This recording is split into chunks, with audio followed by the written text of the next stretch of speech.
말씀 마치고 하나님 말씀 보도록 하겠습니다. 하나님 말씀은 계시록 11장 말씀인데요, 신약 성경 409쪽 가량에 있고, 봉독은 11장 11절부터 8절까지 말씀을 합독으로 봉독하겠습니다. 11장 1절부터 8절까지 말씀을 합독으로 봉독하겠습니다. 함께 읽습니다. 시작. 또 내게 지팡이 같은 갈대를 주며 말하기를, 일어나서 하나님의 성전과 제단과 그 안에서 경배하는 자들을 측량하되 성전 바깥 마당은 측량하지 말고 그냥 두라. 이것은 이방인에게 주었은즉 그들이 거룩한 성을 42달 동안 짓밟으리라. 내가 나의 두 증인에게 권세를 주리니 그들이 굵은 베옷을 입고 1260일을 예언하리라. 그들은 이 땅의 주 앞에 서 있는 두 감람나무와 두 촛대니 만일 누구든지 그들을 해하고자 하면 그들의 입에서 불이 나와서 그들의 원수를 삼켜버릴 것이요, 누구든지 그들을 해하고자 하면 반드시 그와 같이 죽임을 당하리라. 그들이 권능을 가지고 하늘을 닫아 그 예언을 하는 날 동안 비가 오지 못하게 하고, 또 권능을 가지고 물을 피로 변하게 하고 아무 때든지 원하는 대로 여러 가지 재앙으로 땅을 치리로다. 그들이 그 증언을 마칠 때에 무저갱으로부터 올라오는 짐승이 그들과 더불어 전쟁을 일으켜 그들을 이기고 그들을 죽일 터인즉 그들의 시체가 큰 성 길에 있으리니 그 성은 영적으로 하면 소돔이라고도 하고 애굽이라고도 하니 곧 그들의 주께서 십자가에 못 박히신 곳이라. 아멘. 말씀과 예배를 기도하겠습니다. 존귀하신 하나님 아버지, 오늘도 일상의 삶을 살던 우리를 불러내셔서 하늘의 거룩한 말씀으로 신령하게 저희를 입혀주시니 감사드립니다.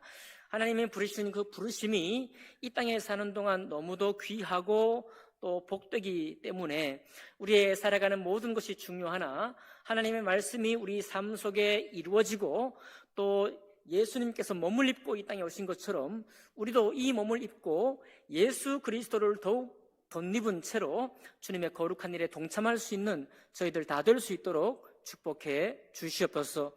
하나님 아버지, 또 수술 후에 회복 중에 있는 우리 성도님, 또 치료 중에 계신 우리 모친님들께 힘을 주시고 또 강건케 인도해 주셔서 하나님 아버지, 주님 안에 평안과 아프지 않은 은혜가 있도록 주님 역사해 주옵소서. 그렇게 하실 주님을 찬양하며 감사할 때 귀하신 우리 주 예수 그리스도 이름으로 기도하옵나이다. 아멘. 예, 오늘 우리 계시록 봉독한 말씀을 포함해서 11장 전체의 말씀을 본문으로 해서 성전 바깥 마당은 그냥 두라 라는 제목으로 하나님 말씀 나누겠습니다. 여러분, 우리가 종종 함께 나누는 것이지만 사람이 용기라는 것은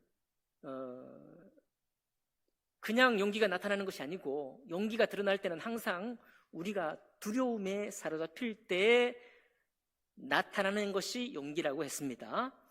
우리가 평화는 언제 나타나는가? 평화는 전쟁과 같은 싸움이 치열한 그 가운데에 하나님의 참된 평화가 거기에 있다라고 성경은 말하고 있고요. 물 위를 바다가 흉용하게 뛰놀고 파도가 일렁거릴 때 그때 물 위에 좌정하시는 하나님이라는 그런 모습으로 하나님이 우리에게 자주 우리에게 나타나십니다.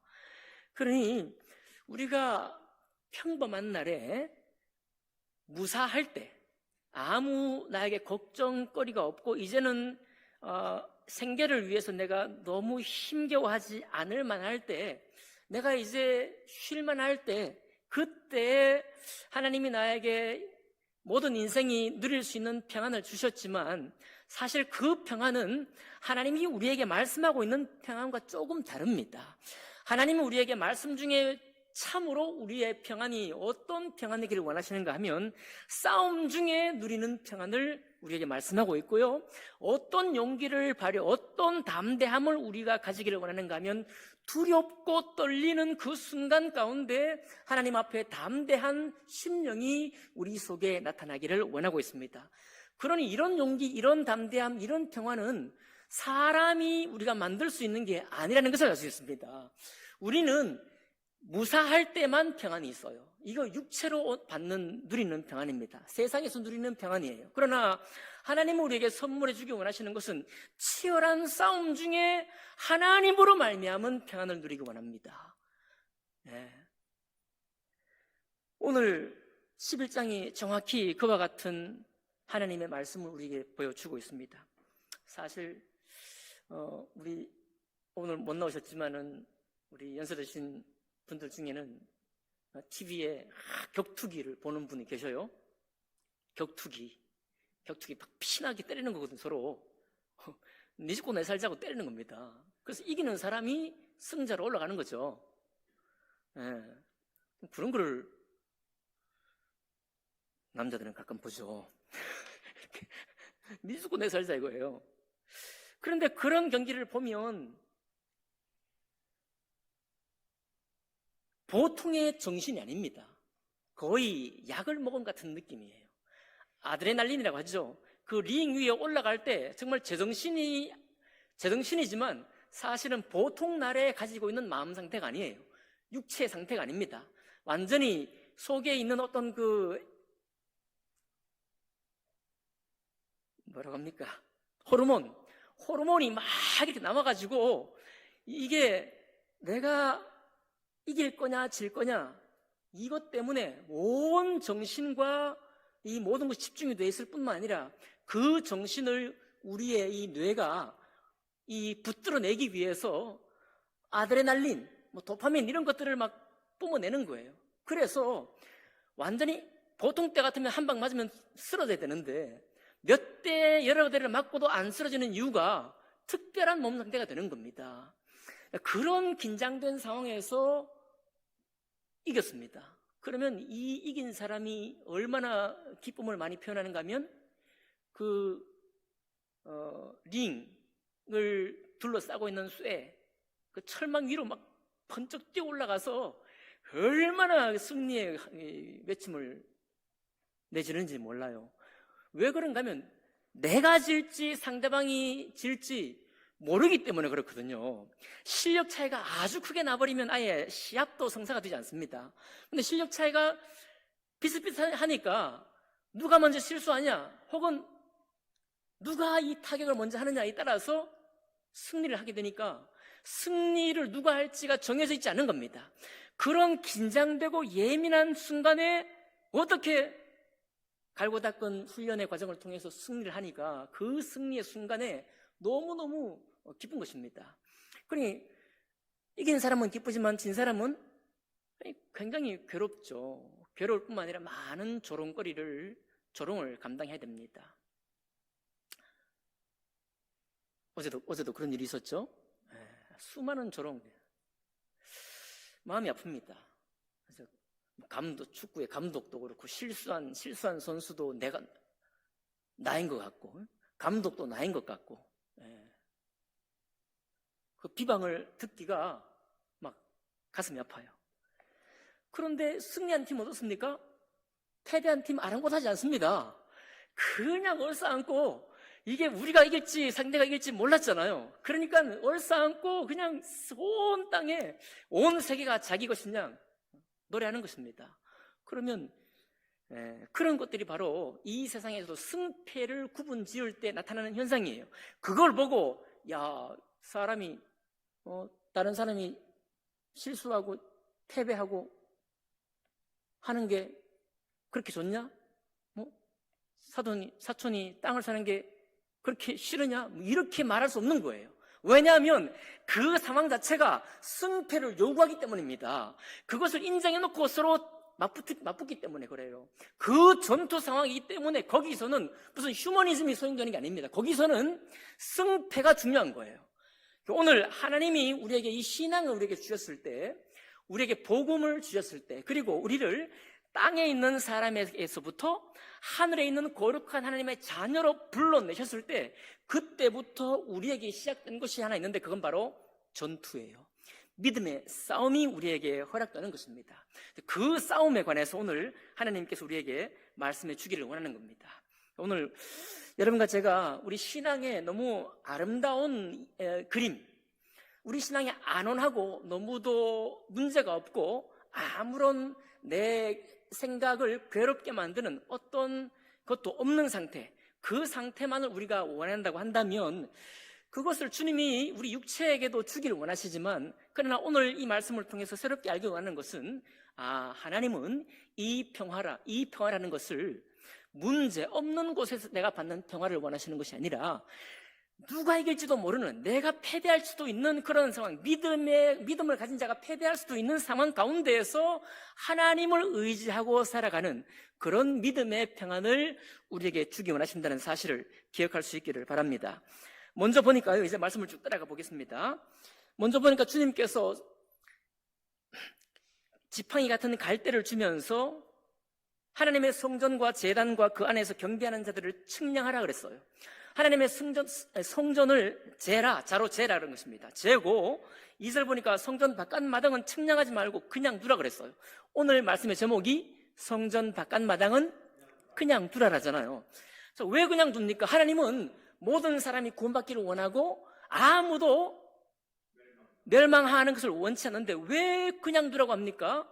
이것은 하나님이 끊임없이 사랑하시고 사랑하시지만은 이제 그 종말을 기억하는 거예요. 마지막 순간에는 그 승패가 결정되는 날이 있다는 겁니다. 승패가 결정나는 바로 그 직전에는 하나님께 은혜를 입는 사람들은 구별이 되는 것이고, 하나님 앞에 패역한 자들도 그저 구별되는 것입니다. 그리고 이 사람들이 누구냐면 성전 바깥마당에 있는 사람들이거든요. 이 성전 바깥에 있는 사람들은 자로제, 하나님의 사람 외에 포함되지 않으니 측량하지도 말고 숫자를 세지도 말고 그냥 내버려 두라는 거예요. 왜 그렇습니까? 멸망하기 때문에 그래요. 다시 말씀드립니다. 하나님은 누구든지 멸망하는 것을 원치 않는다고 늘 말씀드렸습니다. 그런데 이 날은 어떤 날이냐면 이제는 결단이 난 상태예요. 이제는 승패가 완전히 결정되었을 때입니다. 누가 실패하고 누가 승리를 했는지, 누가 패배하고 누가 승리를 했는지를 딱 결정이 난 상태의 모습을 오늘 11장에서 보여주길 원하는 거예요. 여기서는 다시 못 들어갑니다. 여기서는 내가 성전 바깥마당에 있었는데 하나님, 내가 이제 막 깨달았어요. 내가 이제 막 깨달았으니까 안에 들어갈래요. 안 됩니다. 최종적인 모습을 우리에게 보여주고 있는 것입니다. 그래서 성전 바깥마당은 측량하지 말고 내버려두라. 그러면 성전 바깥마당에 있는 사람이 누구냐면 거기가 이방인의 뜰이거든요. 원래 구약 성경 성전에 따르면 지성소에 들어갈 수 있는 사람은 대제사장, 성소에 들어갈 수 있는 사람은 유대인들, 성소 바깥에 들어갈 수 있는 사람은 여인의 뜰이라고 해서 여인들, 모든 유대인들이 들어가고 난 다음에 맨 바깥에 있는 것이 이방인의 뜰입니다. 이방인들까지 들어갈 수 있는 곳이에요. 그 바깥 마당에 들어오는 이방인들, 거기에서는 더 이상 이제 그냥 두라. 우리가 지금까지 애를 쓰고 노력했지만 이제는 그냥 내버려 두라. 왜냐하면 지금은 하나님이 이미 최종 심판을 하는 날이다 라고 말씀하고 있습니다. 그래, 어떻게 됩니까? 2절 하반절에 보니까 거룩한 성을 42달 동안 짓밟으리라.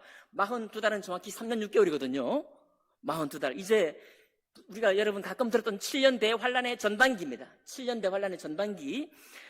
이 42달 동안 짓밟을 것이다. 누가요? 믿음 없는 사람들이 믿는 자들을 짓밟는 날이에요. 불신자들이 믿는 사람을 비방하고 조롱하는 그런 날이라는 것입니다. 자, 그럴 때 하나님이 3절 보니까 하나님의 증인을 세웁니다. 왜요? 하나님이 승리해야 되잖아요. 하나님이 승리를 위해서 두 사람의 종을 세우는데 내가 나의 두 증인에게 권세를 주리니 그들이 굵은 베옷을 입고 1260일을 예언하리라.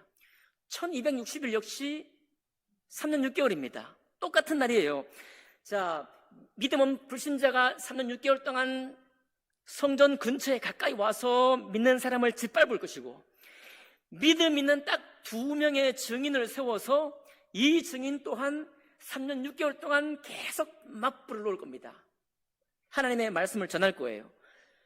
4절 보니까 그들은 이 땅에 주 앞에 서 있는 2 감람나무와 2 촛대니라고 말했는데, 이거는 여러분 스바냐에 나오는 거예요. 스바냐 성경, 구약 성경에 이미 예언한 말씀입니다. 대제사장 여호수아와 총독 스룹바벨을 말하는 것이죠.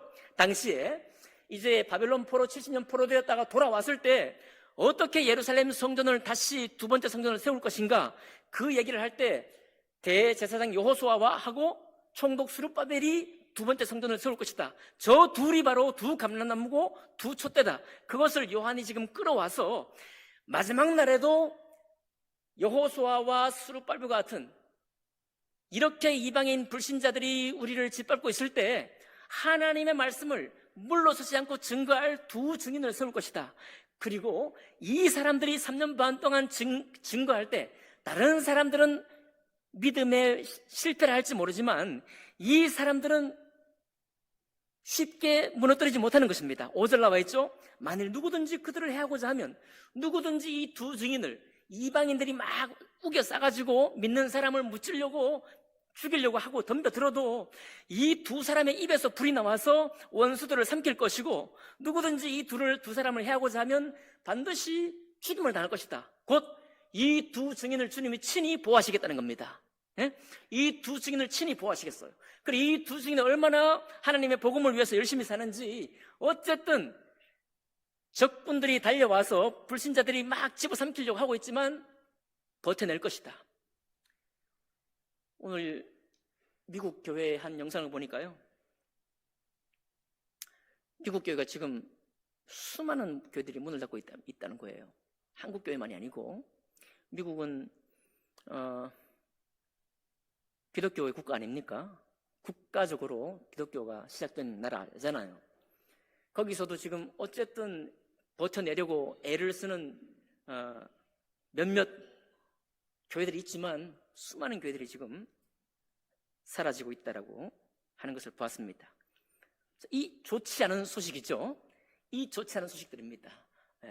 마치 터키에 에베소 교회가 사라지고, 라우디게 교회가 사라지고, 골로새 교회가 사라지고, 서머나 교회가 사라지고, 사대 교회가 사라지고, 그랬던 것 같은 역사가 지금 현재 오늘날 교회들에게 있다는 것입니다. 자, 이런 이야기를 들을 때 여러분, 믿음의 사람들이 취할 수 있는 태도가 있습니다.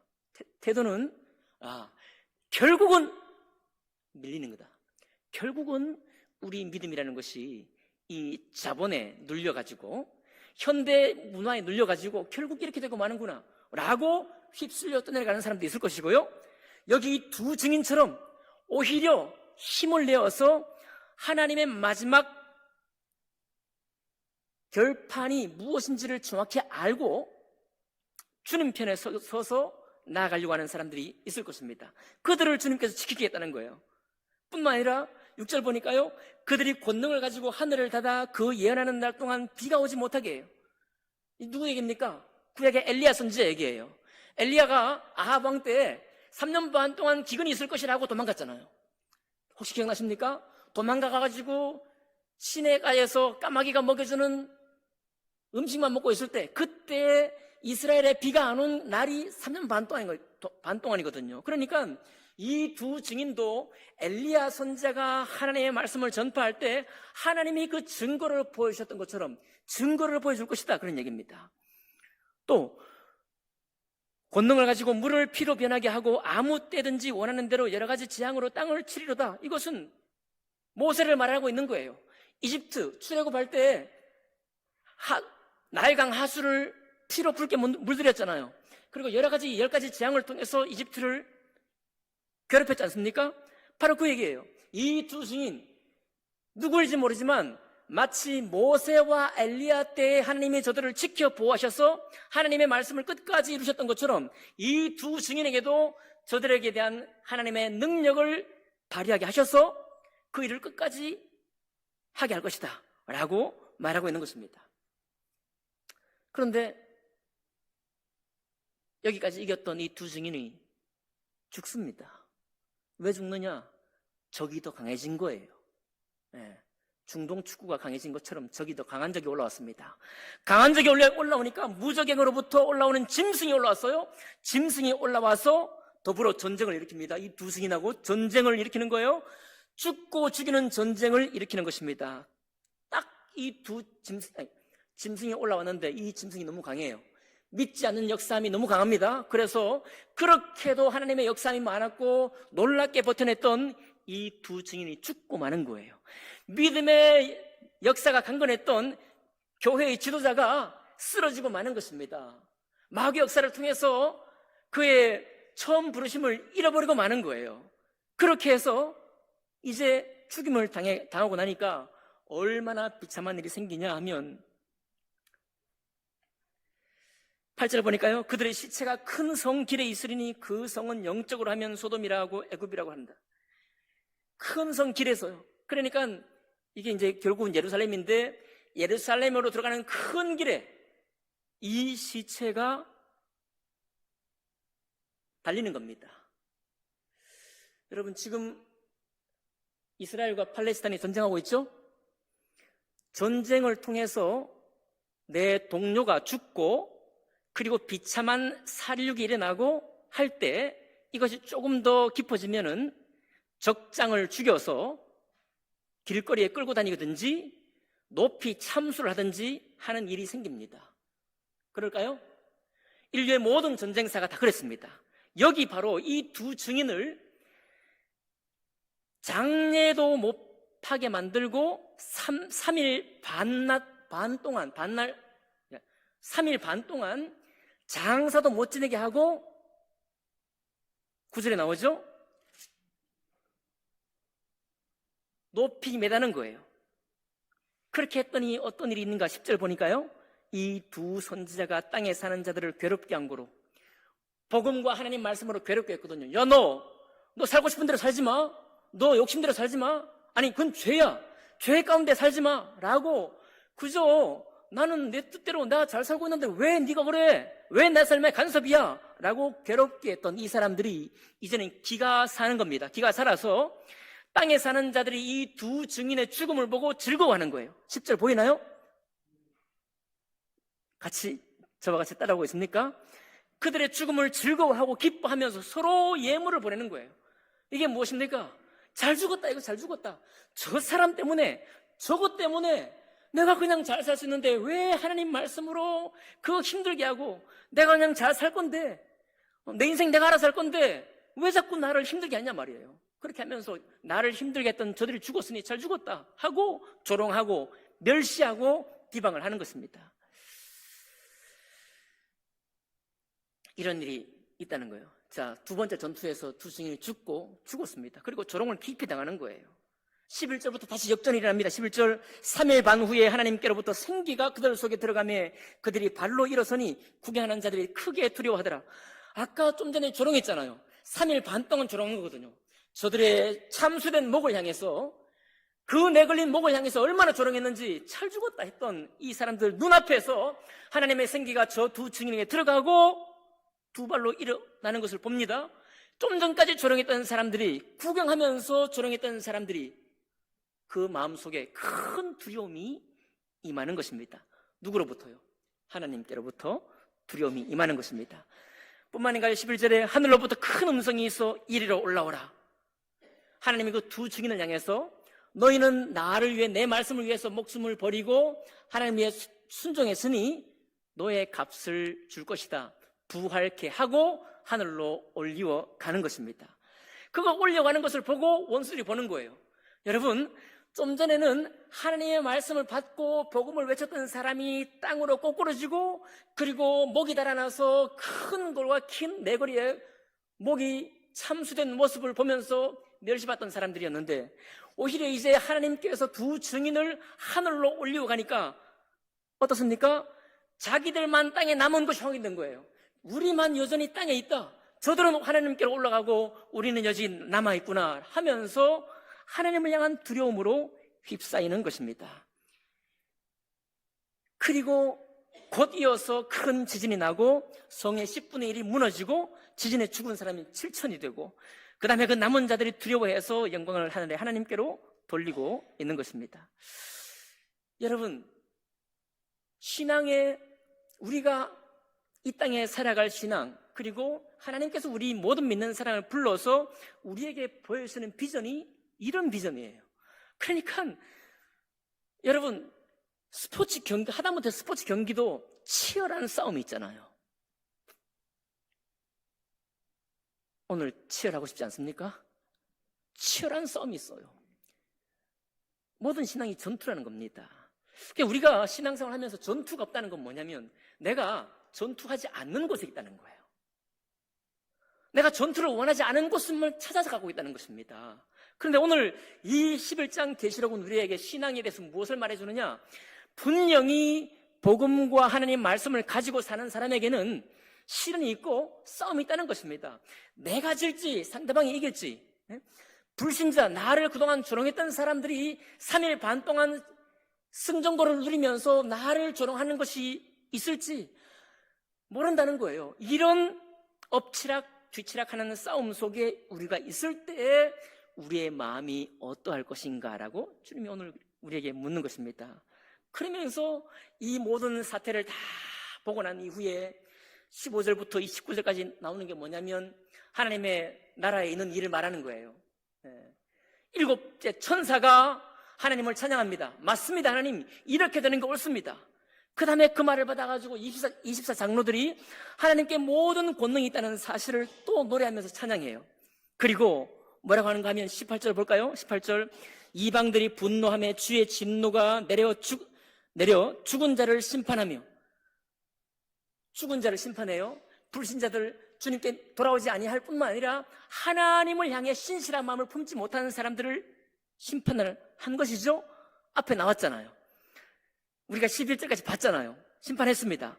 심판만 있습니까? 그렇지 않습니다. 종, 선지자들과 성도들과 또 작은 자든지 큰 자든지 주의 이름을 경외하는 자들에게는 상 주시며라고 말하고 있어요. 자, 이 분명한 구분입니다.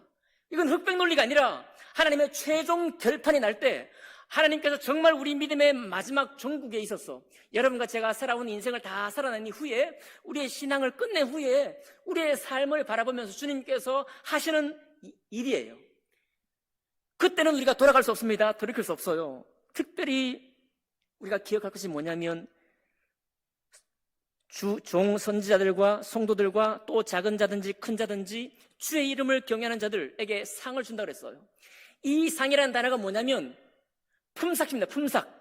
임금이에요. 임금. 월급입니다. 월급. 그 말은 뭡니까? 네. 구원받았으니까 주님 나에게 상 주시겠지. NO! 아닙니다.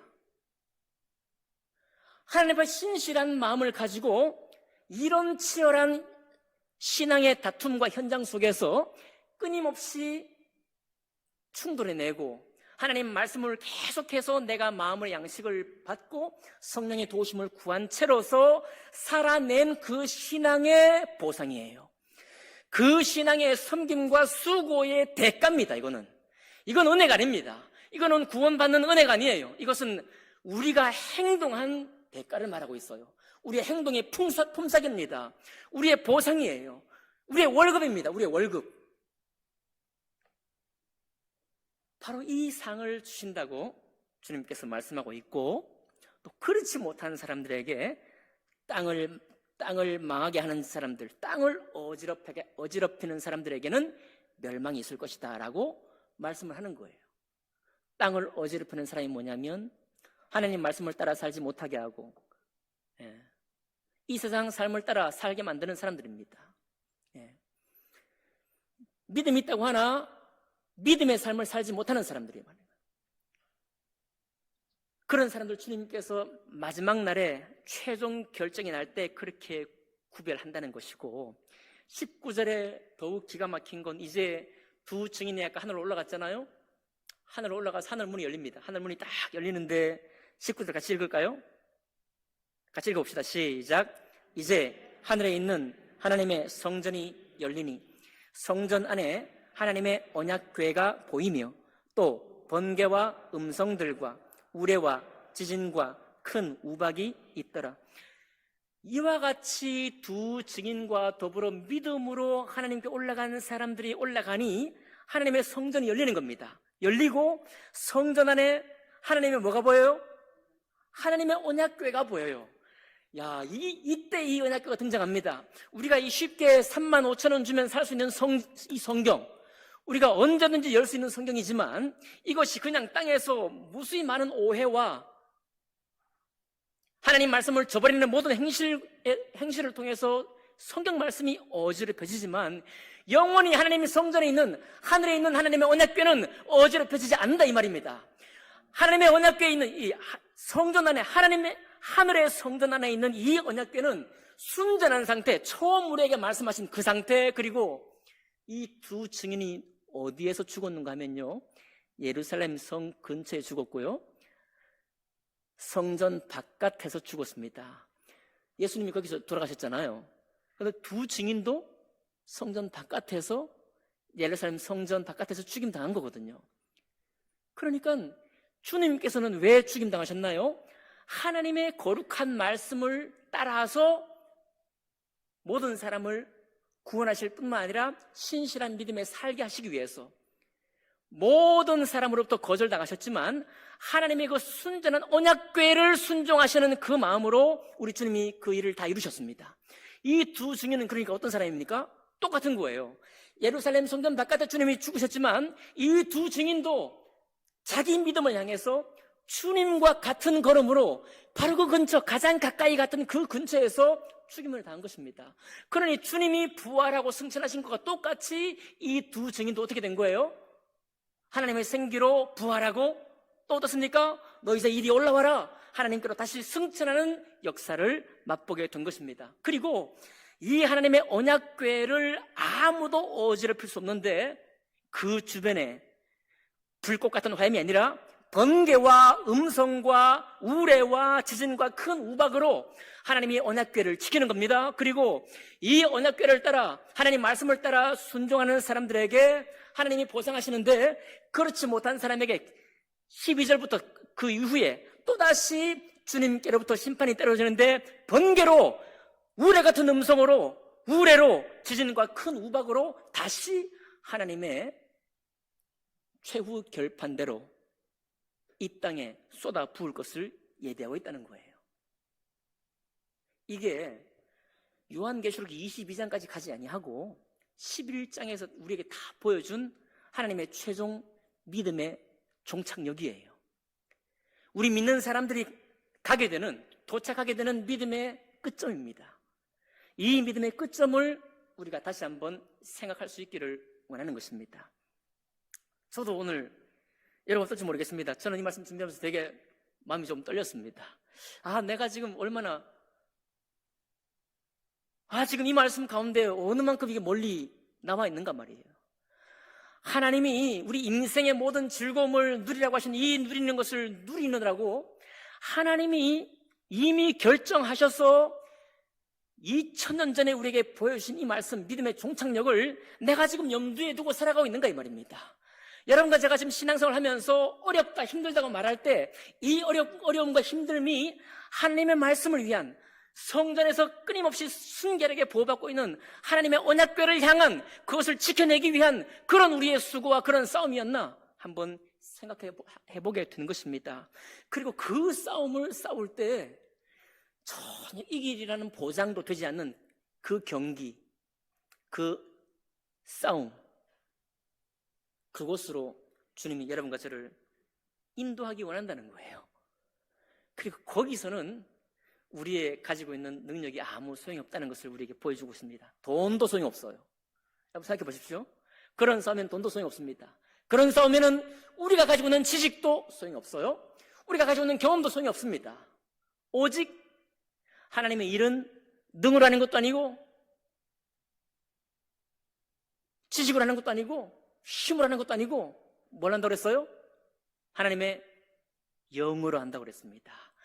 하나님의 거룩한 말씀을 붙들고 함께 우리 마음을 들여서 믿음을 이루어갈 수 있는 그 유일한 힘이 하나님의 영이라는 거예요. 그리고 하나님의 영은 이 하나님께 있는 하나님의 언약궤를 가지고 나아가려는 사람에게 역사한다는 사실이에요. 만약 우리가 이 말씀을 마음으로 받지 않는다면 여러분 기억하세요. 성전 안과 성전 바깥 마당은 붙어 있어요. 네? 우상신을 섬기는 베델, 저기 실로 멀리 떨어져 있는 곳이 아닙니다. 성전, 하나님의 성전 가운데 유대인들이 들어가는 곳이 있고 이방인들만 들어가는, 이방인들까지 갈 수 있는 곳이 있습니다. 이것은 벽 하나 사이에 두고 있어요. 가까이 있는 것입니다. 그렇게 가까이 있어요. 그 가까운 사이에서 주님은 분명한 구별이 우리의 신앙 가운데 있기를 요청하고 있는 거예요. 앞으로 우리가 어떻게 할까요? 우리가 어떻게 이 11장에 나오는 이 그림, 이 믿음의 그림을 가지고 우리의 이 땅에서의 신앙을 우리가 만들어 갈까요? 분명한 것은 뭐냐면 우리가 지금 바라보고 있는 비전으로 가지고 있는 이 부분이 오늘 11장에 보여주는 비전에 비해서 너무 무르다는 것입니다. 너무 물러져 있다는 거예요. 계시록의 말씀이 우리에게 계속 도전할 것입니다. 여러분, 우리 젊은 날의 신앙이 그때가 제일 좋았다라고 옛날 무용담을 계속 반복하는 것으로 우리 신앙을 마칠 수가 없습니다. 우리는 오늘도 젊어야 하고 오늘도 주님께서 이 말씀을 위해서 우리를 불렀다는 사실을 다시 한번 깨닫고 기억하면서 나아가야 하리라고 믿습니다. 그런 후에 그런 중심을 가지고 모든 교회 계획과 여러분들이 함께 교제를 통해서 이루기를 원하는 모든 그런 바를 이루어가는 여러분과 제가 되기를 주님 이름으로 축복합니다. 기도하겠습니다.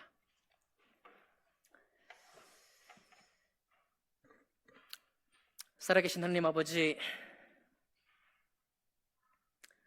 믿음의 치열한 싸움과 또 고난과 많은 실패와 또 많은 생채기, 많은 가슴 아픈 일들, 오늘 찬양과 같이 그 슬픈 일 가운데 하나님 아버지, 우리가 믿음을 놓지 않게 해주시고 하나님이 우리에게 주신 이 성전 안에 있는 하나님의 언약궤, 그것을 어지럽히지 않도록 하나님 우리를 도와주시기를 원합니다.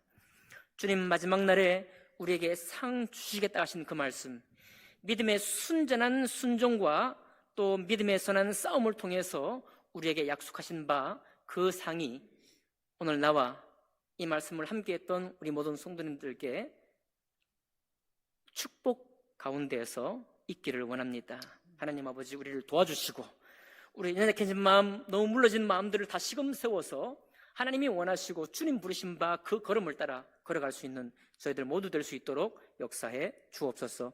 그렇게 하실 주님을 찬양하며 감사할 때 귀하신 우리 주 예수 그리스도 이름으로 기도하옵나이다. 아멘.